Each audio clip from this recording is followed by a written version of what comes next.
So, good morning, ma'am. Good morning, classmate. My report is all about climate change and energy crisis. So, what is climate change? Climate change is the long-term alterations of temperature and typical weather patterns in a place. So, climate change ay ang pagbabago ng klima o panahon dahil sa pagtaas ng greenhouse gases na nagkukos ito ng heat wave, baha, El Nino o tagtuyot. Differentiate of weather and climate. So, climate is the average of weather over the time and space, but climate is different from weather because it is measured over a long period of time, where weather naman can change minute to minute, hours to hours, and season to season. So how do the scientists will know if the climate is changing? Every scientist ginagamit ang trees, ice cores, lake, and ocean, which is they look at all of that sources of information and compare their findings to see if they match up.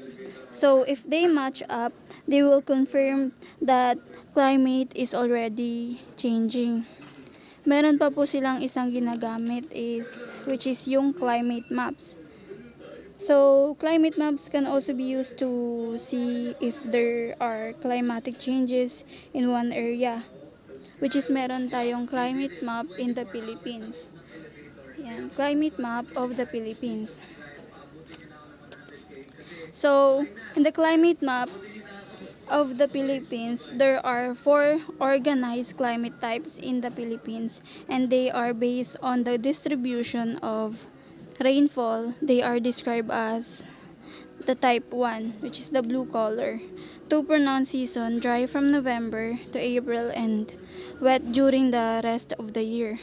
The type 2, which is the color green, no dry season with a pronounced rainfall from November to January. Type 3 is the color red. Season are not very pronounced relatively.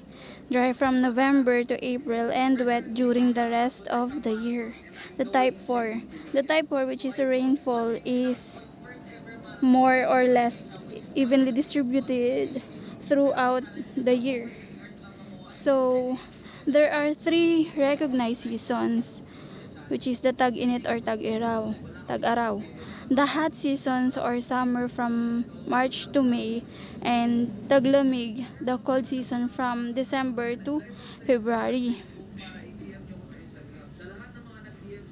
So, renewable energy is energy that is generated from natural processes that are continuously replenished, which is this includes the hydro, geothermal, solar, biomass, and wind. That are the renewable energy sources, which is the biomass is renewable organic matter and can include biological material such as wood, waste, and alcohol fuels.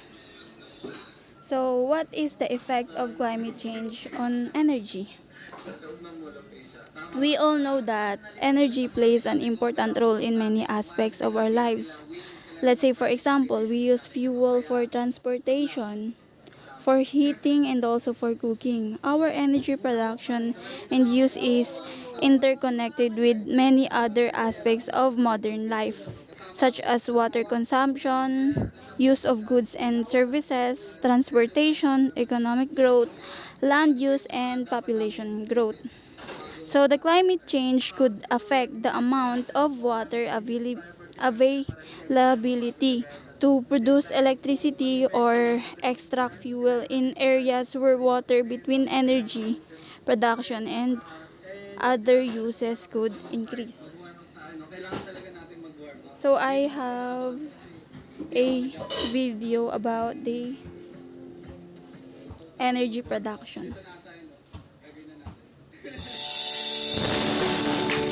Burning fossil fuels for energy production and transportation has released greenhouse gases that have raised global temperatures, disturbed our climate, and damaged our environment. Despite generating and consuming far less energy than larger, more developed nations, the Caribbean region faces a growing set of hazards like rising sea levels and more intense storm and hurricane seasons, which threaten both lives and livelihoods. In response to this crisis and through the Paris Agreement, regional governments have committed to nationally determined contributions and the Sustainable Development Goals, or NDCs and SDGs, establishing commitments to reducing their reliance on fossil fuels and turning to more efficient, sustainable forms of energy production, such as wind, solar, or ocean technologies. CCREEE is committed to helping governments, stakeholders, and citizens meet their pledges to do their part by providing expert guidance, technical assistance, project development support, and other resources so that we can reduce greenhouse gas emissions, adapt to new threats, and meet increasing energy demands in innovative ways. For more information on how sustainable energy can bolster climate resilience, visit www.ccreee.org. So as you see in the video, they show the effective energy production, which is to para ma-prevent ang pagkasira ng greenhouses. So next is the global impact in climate change. Climate change affects each part of the globe differently because of Earth's biodiversity, changing weather patterns, and geographic variety. Each region in the world will have to deal with their own set of consequences brought on by climate change. This could mean increased intensity and frequency of major weather events such as hurricanes, and tornadoes, or prolonged periods of drought and flooding. Unfortunately, areas that suffer from food scarcity and lack of fresh water will only see their problems getting worse.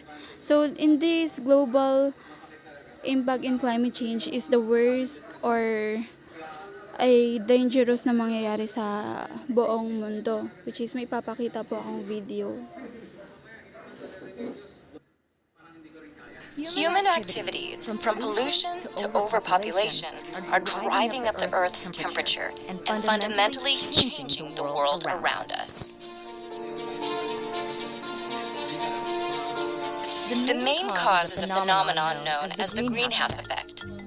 Gases in the atmosphere, such as water vapor, carbon dioxide, methane, nitrous oxide, and chlorofluorocarbons, let the sun's light in, but keep some of the heat from escaping, like the glass walls of a greenhouse. The more greenhouse gases in the atmosphere, the more heat gets trapped, strengthening the greenhouse effect and increasing the Earth's temperature. Human activities, like the burning of fossil fuels, have increased the amount of CO2 in the atmosphere by more than a third since the Industrial Revolution. The rapid increase in greenhouse gases in the atmosphere has warmed the planet at an alarming rate. While Earth's climate has fluctuated in the past, atmospheric carbon dioxide hasn't reached today's levels in hundreds of thousands of years. Climate change has consequences for our oceans, our weather, our food sources, and our health. Ice sheets, such as Greenland and Antarctica, are melting. The extra water that was once held in glaciers causes sea levels to rise and spills out of the oceans, flooding coastal regions. Warmer temperatures also make weather more extreme. This means not only more intense major storms, floods, and heavy snowfall, but also longer and more frequent droughts. These changes in weather pose challenges. Growing crops becomes more difficult.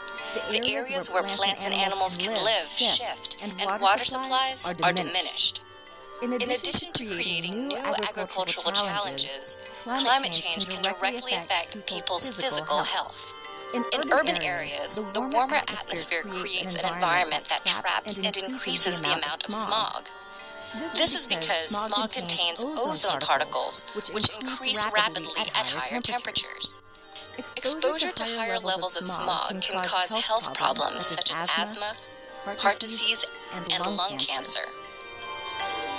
While the rapid rate of climate change is caused by humans, humans are also the ones who can combat it. If we work to replace fossil fuels with renewable energy sources like solar and wind, which don't produce greenhouse gas emissions, we might still be able to prevent some of the worst effects of climate change.